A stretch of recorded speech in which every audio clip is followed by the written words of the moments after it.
Hello, my name is Samantha Parker, and I'm here today with Marc Washington, founder and CEO of Supergut. Welcome, Marc. Thank you. Thanks for having me, Samantha. Absolutely. Thanks for being here. For over a decade, Marc has led successful health focused companies. But when Marc discovered the science of the microbiome, he was inspired to start the company now called Supergut. Supergut offers a line of shakes, bars, and fiber mixes that are not only delicious, I have one almost every day, but also but also clinically validated to promote a healthy gut, which many of you know now supports digestion, blood sugar balance, weight management, and overall health. Today, Marc is going to share some insights about what has led to the success of this growing company and award-winning brand to help other founders navigate the journey. Marc, will you please start by sharing some more details about yourself and the story behind Supergut? Yeah, sure. Again, thanks for having me, Samantha. I will provide whatever background or context that folks might find helpful. Sure. Mark Washington, founder and CEO, company is Supergut. It's a gut health nutrition business, and I'm sure we'll get into that a bit more. Just by way of background, as you mentioned, I've been a health and wellness executive throughout my career. It's my jam, kind of helping other people live healthier lives. So I was in general management before. So worked at the Wonderful Company for a number of years. So healthy food and beverage, Fiji water, Palm Wonderful, large in almonds and pistachios, and really cut my teeth in general management there. All better for you food products. So I did a bunch of different roles with them, including serving as their CFO at the corporate level. From there, I went to Beachbody, mostly known for at-home fitness, but we also really built the business around supplements and superfood health shakes as well. So I was their president, chief operating officer for a number of years. I've also run a smaller supplement company, still, decent size, still over $100 million business called Irwin Naturals. It's an herbal soft gel supplement company as well. And those were always essentially the theme was health and wellness, but I was also typically like the right hand to the entrepreneur, right? And doing it at a different size and scale, but seeing what it took to build these large and successful companies and how to help motivate people to make healthier decisions in their lives and providing products and services that could help them achieve that, which I loved and I was good at and I enjoyed it. But there was also, this itch that I hadn't scratched of actually what I like to describe as having both hands on the steering wheel, right? Versus being in the passenger seat, providing, a little bit of guidance and maybe reaching over every once in a while to try to direct things.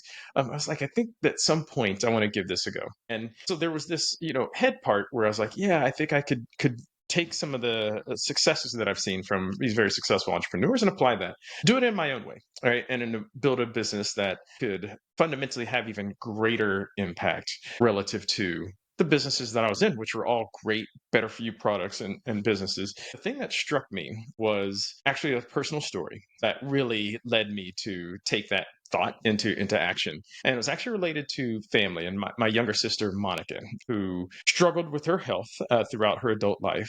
So she lived with multiple metabolic diseases, so diabetes, obesity, hypertension as well. And she tragically passed away far too young due to complications with her health and a high risk pregnancy. And that's something that obviously you can imagine, struck me incredibly deeply, both being my sister as well as being the fact that I was like a health and wellness executive. And yet Mm. this happened in my own house, in my own family. And what really struck me was that Monica's story is so unbelievably tragic that the aspects that led to it are actually quite common, right? And when you look at this, the greater prospect of overall health, especially in Western societies, especially in the US, it's getting worse every single year, despite the advancements in better for you foods and beverages and, technology and medicine, et cetera, right? And so I was like, you know what? This is my calling. This is my why, is to try to create something that could help other people chart a healthier path, ideally in a more preventative way, inspired by my sister, but taking a more evidence-based, science-based approach, but also combining that with my love for consumer products and great tasting foods and nutrition. So I was like, I think we can do that. I think we can create a business that could have a fundamental impact on human health broadly by creating truly functional, but yet still enjoyable functional foods. And so that's sort of the background of the why behind Supergut, and started the company about 5 years ago and really took a evidence-based approach. And I think you mentioned in the outset that really honed in very early on with some of the research we had done and my original seed investors around the science of what's called the gut microbiome, which is basically like your digestive tract, and which is home to trillions of bugs, right? I mean, lots of things, bacteria, lots of things kind of are resident in there. But what's really important are these bugs that have what we know now, based on research, this unbelievably disproportionate impact on your overall health that we know a lot more of now than we did 5, 10, 15 years ago. And in essence, like we can get into the science, but in essence, just know that your gut and the health of your digestive system is your foundation for overall health in your body. And it's not just about the way you process food, and it's not just about regularity and constipation, etc. Like those are the first indicators of good digestive health, but it's literally your foundation for overall health. And we're learning more and more about that, right? Your gut is tied to your metabolic health, right? You mentioned blood sugar control, appetite control, weight management, cardiovascular health, right? Even skin. And frankly, we're even learning Yeah. now, like even this gut brain axis that really affects mental health as well. So the gut is really profound in many different ways. And so my direction in Supergut, what we try to do is create these really functional gut healthy superfoods that, one, do improve digestion and your gut health, but have a direct connection to your metabolic health as well. So blood sugar control and healthy weight management. And that's what we do with really tasty, functional superfoods. Yeah, no, I love it. I think it feels like every day gut health is a cure for another ailment. So, and this is Yeah. just, it's so on trend. And with Wegovy and Ozempic, this is a Yeah. natural Let's get way of into it. getting, yeah, it's a natural way of getting those GLP agonists, right? And that's why I Yeah. think, listen, I think your story is super inspiring, and it's based from a personal experience that you had.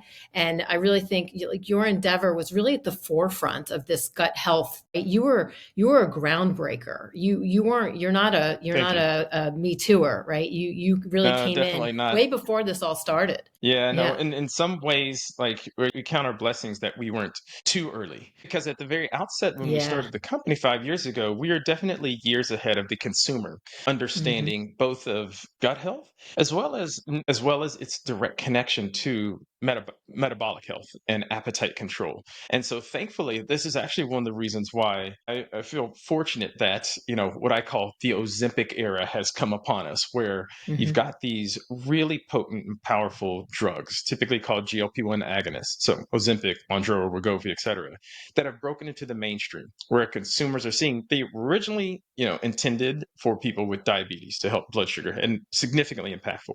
They realized people were losing a lot of weight on these drugs as well. And so these Hmm. have crossed the chasm into common consumer understanding and awareness, because now they're touching on that holy grail, which is weight. It's just something every single one of us thinks about, whether you're looking to lose a lot of weight, a little bit of weight, or maintain weight, or frankly, even gain weight. Like everybody thinks about weight in some form or fashion. And now you've got these really unbelievably breakthrough drugs, these GLP-1 agonists that can significantly impact how much you think about and want to eat. And when you eat less food, when you eat a lot less food, you're going to lose weight. And so people are losing a ton of weight on these drugs. What it has allowed, though, besides just the impact of the drugs themselves, is helping us tell this story about the connection between your gut health and your overall health, including appetite control. Because what people don't necessarily know is that GLP-1 is not actually a drug. Those drugs are mimicking what goes on in your body and causing it to create a lot of GLP-1. But what GLP-1 actually is, it's a hormone that is naturally produced in your gut. Like when you eat, when you eat foods, it always, affects the levels of GLP-1 and these other hormones.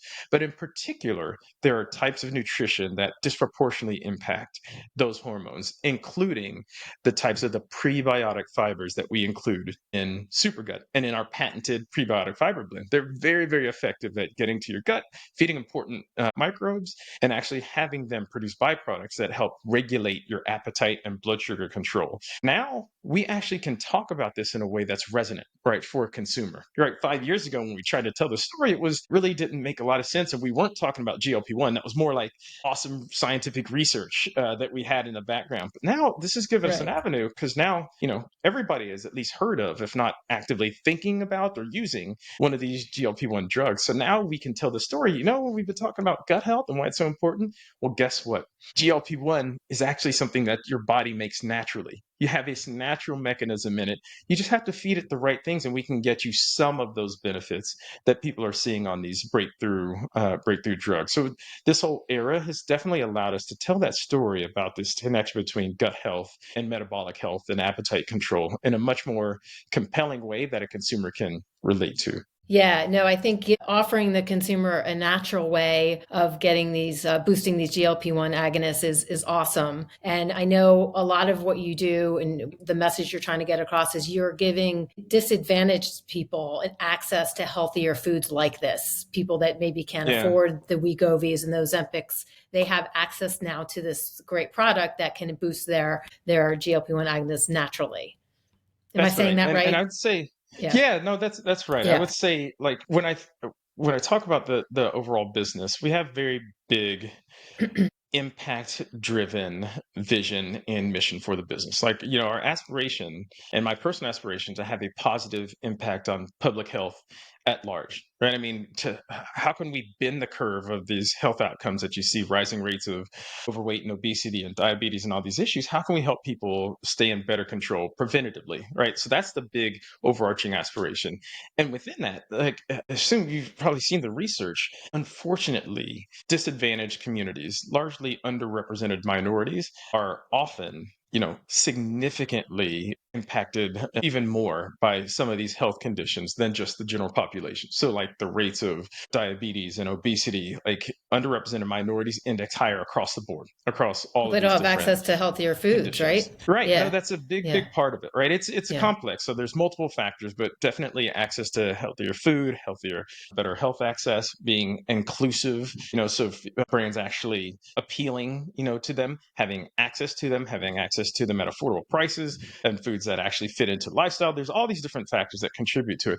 That's also something we want to do something about, right? Create products that are, yes, they're very functional, but also accessible, right? I mean, they're not going to be the least expensive, right? Because we know that we're really investing in the quality and calorie of these products, but how do we make them as accessible as possible, especially relative to a therapeutic based approach, where, that's one of the challenges with these breakthrough drugs. It's saving a lot of lives, it's improving a lot of people's lifestyles as well, but they are expensive, right? And if it's not covered by insurance, you're going to spend, call it $1,000 a month, right? And it's going to be a weekly injection, and there's going to be side effects, and and what happens when if you ever come off of the drugs. Like, a lot of people actually regain a lot of the weight or return back to an unhealthy version of themselves before. And so how do we provide people a path or an avenue to help get back to what Mother Nature intended, right? To help people, to feed you like what your natural mechanisms in your body are meant to do. We're not intended to be walking around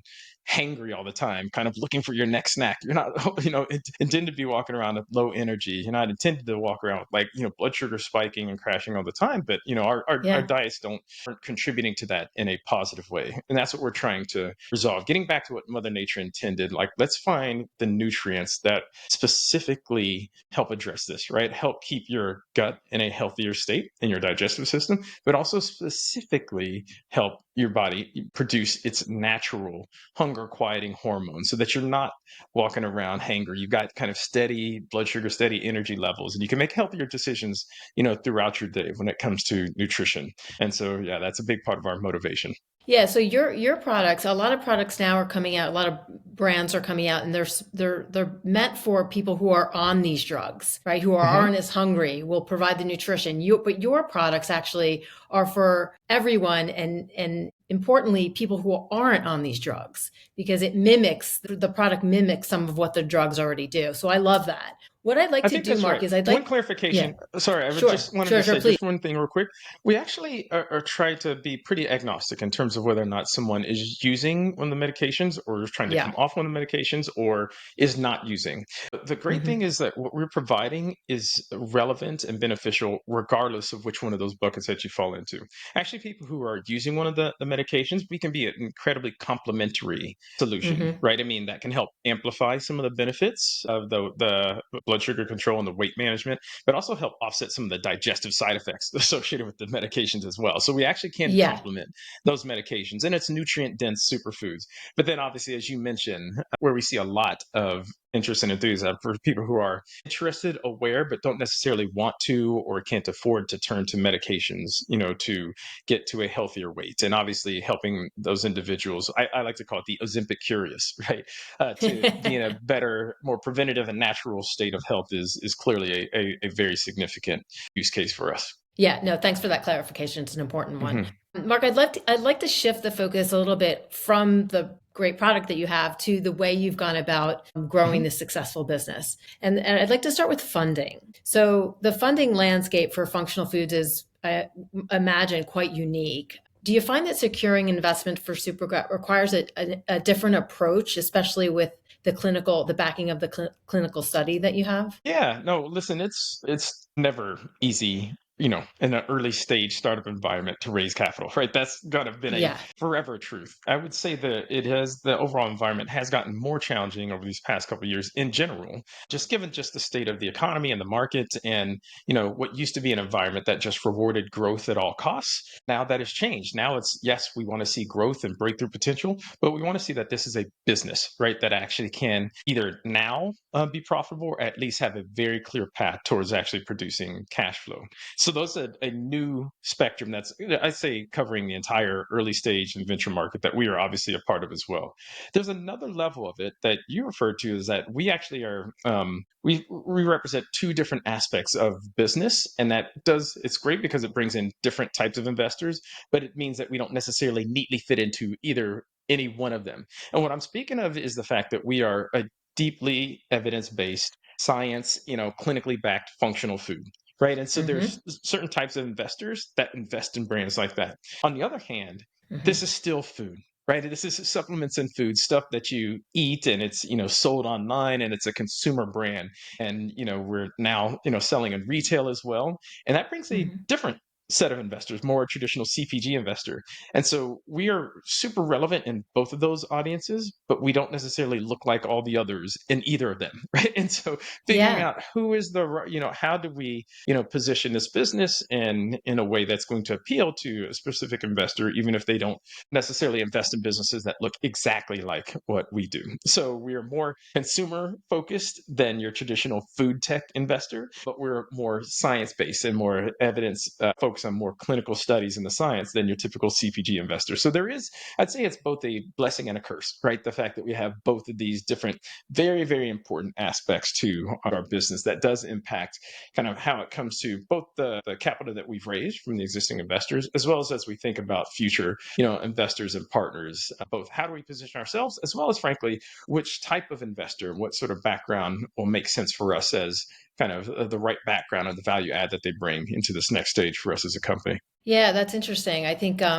there's so many functional foods out there, and we'll talk about that in a second, who are more focused on marketing their product versus the research involved in making sure that Yeah. it's a product that does work. And I think Hmm. that your perspective on funding it sounds like it's a challenging one because who do you appeal to, right? But at the Hmm. same time, you have a couple of different buckets or companies to go to appeal That's for right. funding because of That's the right. diverse nature of your product. Yeah. Yeah. Hmm. So Yeah. And sorry, go ahead. Go ahead. no, please. Yeah, I was going to say one other thing I didn't mention was that I do see as a benefit is the fact that, kind of back to the brand and our positioning, fact that we are in a very unique position. We are really at the forefront of these very large, massive consumer trends, right? You have, on the Yeah. one hand, gut health, right? I mean, more and more consumers are becoming aware that gut health is really important for overall health. And so obviously we're very early Hmm. in that stage. And then you have on top of that the whole Ozempic era, right? And GLP-1s and appetite control. And we're also at the forefront of that phase, at least from a natural standpoint. And we're definitely one of the only brands that, and is very uniquely positioned at the intersection of these two massive consumer trends. And so that is benefiting Hmm. us from a momentum standpoint and becoming more relevant to more consumers and really growing the business, but also from an investor standpoint as well. Like, I've definitely had more conversations and a lot more interest in what it is that we're doing, just given these two major consumer movements that aren't just, trends or fads, but there's real substance and science behind that. These are very lasting and are going to have a lasting impact on overall health and wellness that we're at the forefront of. Yeah, no, I love it. I think I think the challenge that I see as you go to market is the merging of the scientific Hmm. information into Hmm. just being a CPG food product, right? And so I think what I want to talk to you about is communication. So good and truthful information about the benefits of functional foods is tough to find these days. Like I said, so many functional foods and supplements are spending more time on marketing than they are proven research. Your website, supergut.com, and especially the blogs on the website, do a really Mm. good job here. So I'm curious, how have you integrated the information on the website and all the information that you have? How have you integrated that from your messages to the investors, retailers, and then in store with the end consumers? And a very, very, very good question. I think you've really hit on something very important to us as a business and as a brand. You can have the best research in the world, but if you don't have a way of expressing that in a way that Yeah, is resonant and that people can relate to and understand and then take action against, it's like the tree falling in the forest, like nobody will hear. And so that's yeah. actually, it's been an evolution, I would say, in terms of how we think about and our approach to messaging and education and content. I would say early on in I call it the first era of the business, we were very focused on um, metabolic disease, like, and going straight there and like really focusing on people living struggling with true metabolic diseases, and very much focused on the science, right, and how this works and why you need this. And clearly that worked for a portion of the population, but one of the things that we realized, and I could say this in hindsight, is I think we took ourselves a little bit too seriously.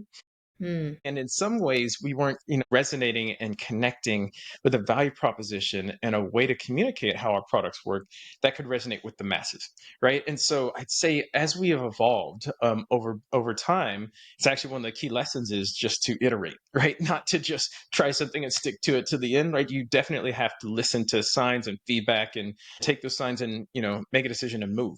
One of the things that we've done is like really evaluate our value proposition over time, and how do we talk about what it is that we do and offer in a way that can be resonant, that makes sense, and that a consumer can actually absorb. And really, when we started talking about it, kind of, I'd say, taking ourselves slightly less seriously, still really we're Hmm. having a strong foundation in science and efficacy, but being able to communicate that in a way that is more relatable. Right, and something that a consumer can speak to and relate to. Are you interested in better digestive health? Then are you interested in quieting your hunger noise? We have a solution for you.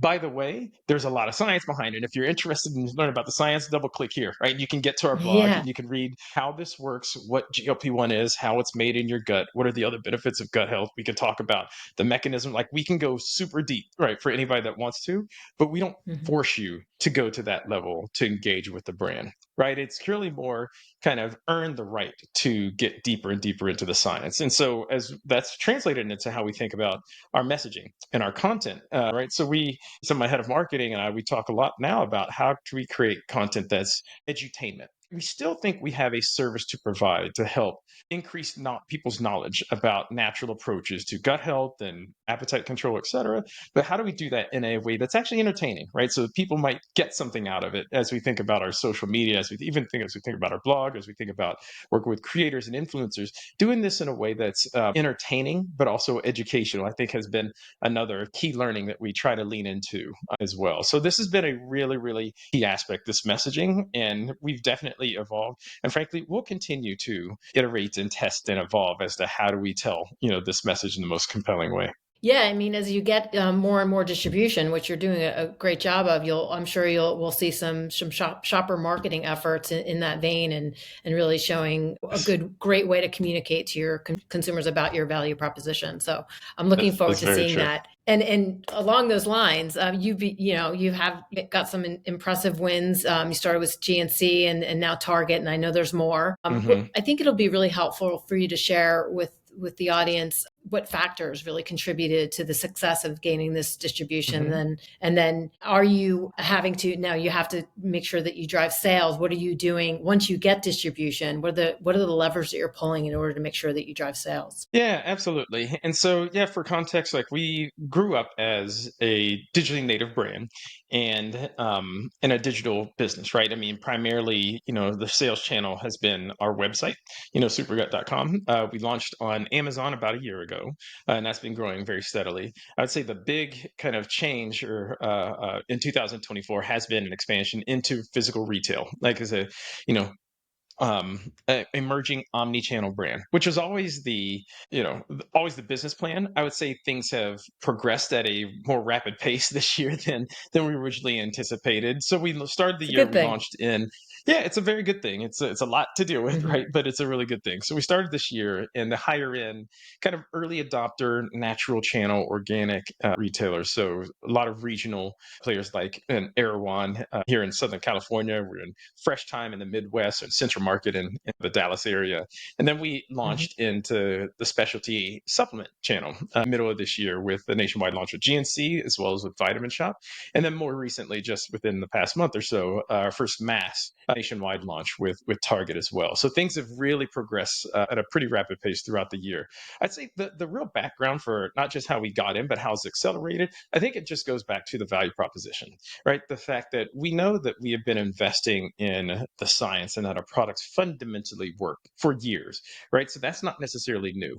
I'd say what has developed is our ability to convey that in a way that is compelling, right, from a value proposition standpoint, as well as the market essentially catching up with where we were from the science, right? And that's the whole gut health trend. That's the whole GLP-1 trend as Yeah. well. And so we Yes. have been working on this for years, like investing and grinding and iterating. And they say luck is when preparation meets opportunity. Well, we've been preparing for this moment for a while, and now you've got the opportunity of these major consumer trends that are meeting us at this moment, and that's really propelled us Hmm. into the scene as like one of these very emerging brands at the forefront of these big consumer trends, and that's going to help us get onto the radar of some of these retailers, both the smaller, faster moving ones as well as the larger mass retailers as well. So I think it's that combination of the having this fundamental products that fundamentally work and the research behind it, but connecting with the value proposition that now really resonates with consumers that has enabled us to really break into retail in a big way. And now this is new for us, right? And so the second part of your question is performance, right? So how do we you know Hmm. express this value proposition in a way that's not on our website, that's now like our packaging, as we've gone in and touched and tweaked to how do we make that work harder on its own, and how can we tell the story in a simple way that's going to capture somebody's attention, but it still have some information to educate people. And so we've iterated on packaging. We're doing a lot of more sampling right in stores because we are trying to drive trial to get people to Hmm. actually try this and say, hey, this isn't just functional, this stuff actually tastes good, right? And so we get out there pretty actively, but also like things such as in-store signage. And so how do we communicate this value proposition? Is very unique to be talking about gut healthy GLP-1 boosting superfoods. So what can we do from a signage standpoint that can draw people's attention to and help do some of this education, right, that we were talking about before? And so those are some of the things that Yeah.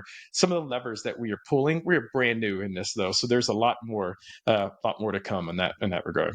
Yeah, I love it. No, availability is so important with new brands, and making sure they get sold through is important as well. So I love that you guys are focusing on both, and I'm looking forward to see the iterations that I'm sure will come. Yeah. So building a company like Supergut requires, as we kind of spoke already, a blend of technical expertise and Mhm. CPG experience. So close to my heart. How do you go about finding, or how have you gone about finding the right talent?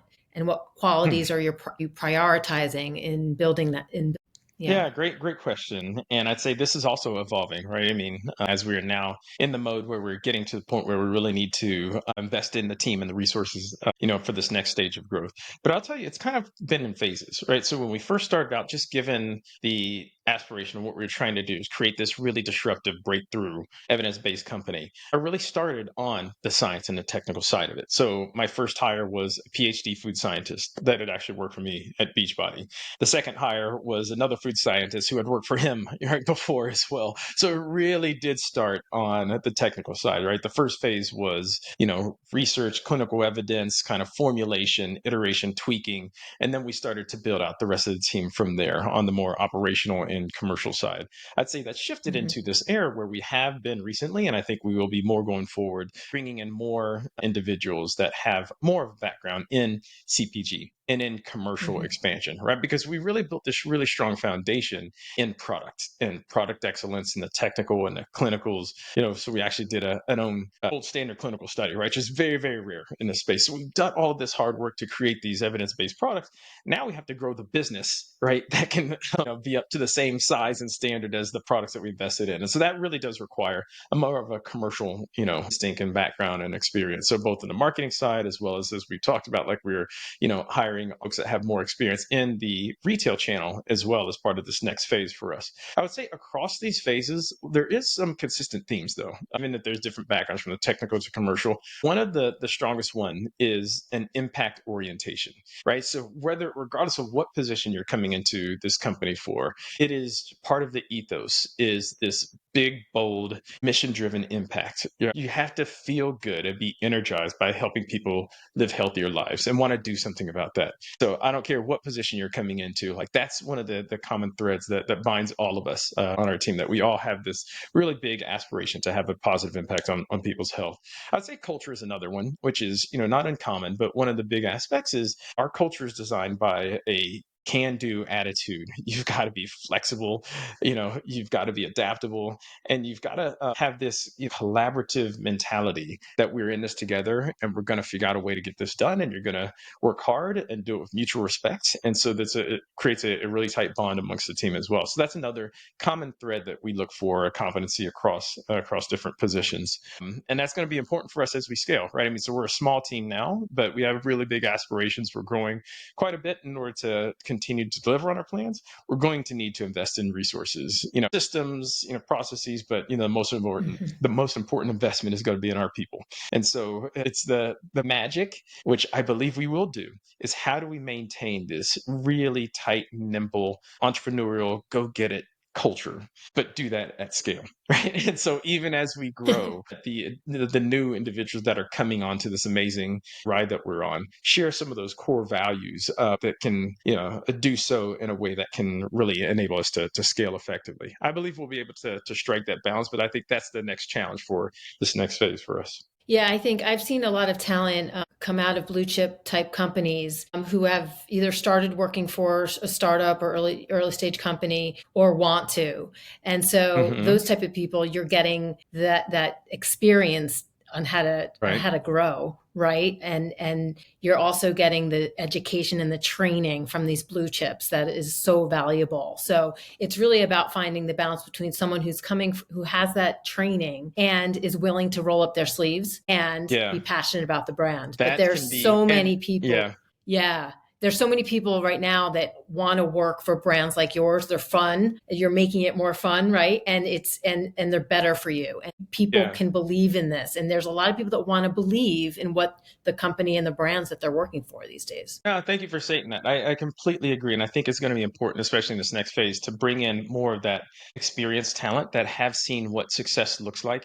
I will say, though, practically speaking, you've seen it all the time where that all doesn't always work out, right? Because this concept of working at an early stage startup and changing the world can sound great. But if you're used to a 9 to 5, sort of punching the clock and doing my job and staying in my lane, those aren't And necessarily having the the resources. Yeah. and having kind of plentiful resources and so forth. Yeah. Those aren't the characteristics that are necessarily you're going to have right in this early stage emerging environment. So it's right finding that right person that has this combination of, call it, blue chip experience, seeing what success looks like, but this energize and hunger, even if they don't have specific early stage experience, at least having the competency of flexibility, fast moving, nimble, right? So that they can actually adapt to and work in this environment and help bring us from here to there. It doesn't always work because not everybody is wired that way that can be successful at such a fast paced early stage environment that we are very much still in. Yeah, and discerning the people that say they want it and actually are about it are two Right. different things, right? It's easy to say, yeah, I can roll Yeah, up my sleeves, no problem. But really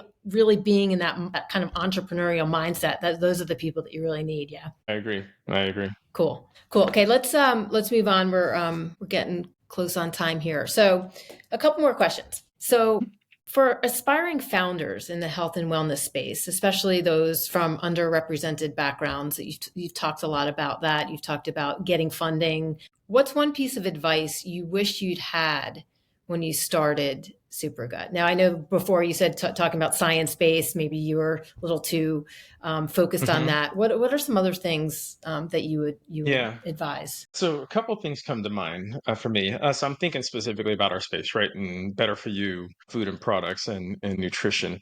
One of the things that hasn't always been a key focus of a lot of businesses and brands, I think you're seeing more of, and I think it's going to be more important going forward, is making sure that whatever concept product that you have actually delivers on the promise. That there actually is some functional benefit that you can feel or see or measure. Now, that hasn't always been kind of the case is that high of a bar in this space, right? I mean, you have lots of supplements or Hmm. even food brands that will make a lot of claims based on, some little tiny study somewhere, a little sprinkling of an ingredient or what have you. I believe this tide is shifting, and I think the consumers are starting to expect more from the brands that they decide to part with their well-earned dollars for, especially those that claim to have health benefits to be better for you or to be able to actually improve certain aspects of your health or your well-being. And frankly, consumers are becoming more discerning, and also they're voting with their wallets. And if they might try something, but if it's not working, they'll move on, in a heartbeat. And it's also becoming easier for consumers to actually tell whether or not something is working. You've got diagnostics and other things that actually can tell you Yeah. kind of different indicators and measures of health. I think that's only going to continue over time. So I would say for someone that's looking to come into the space, kind of whatever your value proposition, just really do your work and make sure that it actually delivers on something. It does require a lot of times more upfront work to confirm, to do some of the research, or even conduct some new research yourself, or what have you. But making sure that you're actually delivering on the promise, I think, is increasingly important for someone coming to the space. That'd be one of the first things that I would say. The second thing that comes to mind is, whatever is that problem that you're solving, make sure it actually is a problem, right? Something that, Mhm. somebody is looking to solve or do something about in their lives, not just something that is interesting, right, to you, but that actually is poignant and filling a need. Right, an unmet need of a consumer out there is another piece of advice that I give to folks. And a final one that I would say is, keeping open mind and networking, because you never know where the idea or the opportunity is going to come from. I think this is especially important. You asked about for underrepresented minorities. I think one of the challenges, many challenges, but one of the big challenges in this space is that we are not just underrepresented from a population standpoint, I'd say disproportionately underrepresented in the early stage startup game, right? There's just not Hmm. nearly as many, folks, in particular people of color, that are starting up new businesses and getting funded to start up new businesses. It's Yeah. tough. It is a tough game out there. And the stats are, I'm sorry to say, but they're pretty appalling when you look at, and funding is hard regardless of where you come from or what you look like. But when you look at the stats of funding to underrepresented minority, it's pretty appalling. So you know that it's going to be a tough, hard game. And so getting back to this point of not having a great idea, having a great product that delivers, but also trying to create and engage and build a network, right? Asking, just connecting with folks, whether they have a specific poignant thing that can specifically help with your idea, or just maybe make a connection to another connection, right? So just being open and frankly proactive and trying to build community and a network, I think, is especially important for any entrepreneur, but I'd say especially for someone coming from an underrepresented background. Interesting. Yeah, I just recently started doing networking in women's networks, which I hadn't done before because it is. Mm. I think Hmm. we need to use each other, right? We need to help each other, and so I love that that was your last point.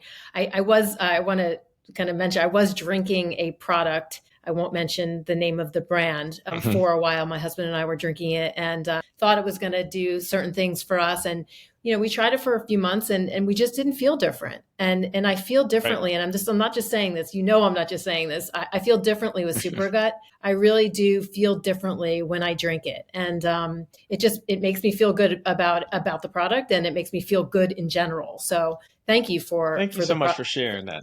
Thank you so much for yeah, sharing that. no. I don't think your experience, and that's not obviously just a super gut specific thing, but as a consumer, I think that experience is not abnormal and it's growing, right? That's just to the fact that consumers are becoming increasingly discerning that you want something that's going to do something for you and to have confidence in it. All right. So how do you feel? Yeah. And is this Yeah. delivering on Yeah. that promise? So, but And thank it you for tastes sharing. good too. Yeah, that's the point. Yeah. That's the point. That's the way to keep people coming back. Yeah, exactly, for sure. So just one other question, Mark, and this is just I want to hear about what other better for you brands you're liking these days and you think have become game changers, and why? Why do you feel like that? Yeah, yeah, absolutely. There's a lot of great companies that are doing a lot of great things out there. Say a couple come to mind. I'd say one is in a relevant adjacent space to ours. So I think of Olipop as a better for you brand Mm. that's really already changed the game and is fundamentally changing it going forward. They are in, we're good friends with their brand. I love what they're doing. I love the fact that they're helping put prebiotics on the map, right? I mean, because in this world of gut health, most people are familiar with probiotics, which are trying to add more live bacteria to your gut. Prebiotics is the food for the healthy bugs in your gut, right? And that's obviously what we Hmm. put in, our products at Supergut. But Olipop, puts that in a very convenient and tasty format as well with their prebiotic sodas, right? This has just created an entire new category. Obviously, there's other brands in the space as well, but I really love what they've done from a better for you standpoint. They're actually a brand that actually delivers on the promise as well, right? It's not just making a gut healthy claim, right? I mean, they actually put a really decent dosage of prebiotic fibers into their product, and so yeah, there's actually some benefits. It's like way better for you than a traditional soda, but it actually provides Yeah. some functional benefit in and of itself. And I know they've actually done some good work on the science behind the products as well. And I just love what they've done from a brand standpoint. We love That's Olipop too. definitely Yeah. that's definitely Yep. a breakthrough brand that I really like a lot in general. But then obviously because of what they're doing to help put prebiotics on the map as well. Another brand comes to mind. It's actually one we just had the other day at home. So if you're familiar with Goodles, the Yeah. Better For You pasta brand, like they've obviously blown up. Like they're doing incredibly well. But I love this whole concept as to how do you make, better for you foods highly accessible and not feel like you have to make trade-offs, right? I think that's been one of the challenges Yeah. historically in the better for you space is this is functional and people will just take it because it's better for you. They'll hold their nose, it doesn't have to taste good. And I just don't believe in that concept, at least Yeah. Yeah. in Yeah. terms of lasting major impact. And I think that's one of the brands that's done it really well. It's significantly better for you relative to your traditional pastas, which are traditionally obviously high carb and can have some impacts on your health. But to provide a product that's definitely functionally better for you, but also that you don't feel like it's a sacrifice, that it's a great tasting product and very accessible. So that's another brand that comes to mind for me that I think is doing some really, really great stuff in this space. Awesome. I haven't tried that brand yet, so I'm gonna have to go out and get Yeah, some give it a go. We had some for mac and for the cheese last night. household. My kids eat it up. Can I have mac and cheese when I don't have kids? I think so. I won't tell. Well, Mark, is there anything else that you want to share with us? I think you've really shared some awesome insights, and you're going to help a lot of founders and just people in general on how to approach the functional food space, both from a funding perspective, a distribution perspective, and how to communicate the benefits of the product in a way that's really going to resonate with consumers. Thank you. No, I appreciate it. And I think we've covered it all. I mean, I think the overarching message is in this world of health, just remember just how important gut health is, right, to overall health. We're obviously trying to do our part, but it is both from a business and a brand, but even just think about from an individual personal standpoint, is just really be thoughtful about what are you doing to improve the health of your gut, because it really is foundational and can impact so many different areas of your health. So yeah, that's it. Well, Mark, thank you so much for your time and your insights. I really appreciate it. I wish you and Supergut much success in 2025, and we're gonna be following your journey. Thank you so much, Samantha. Really enjoyed the conversation. Thanks for having me on. Me too. Thanks, Mark.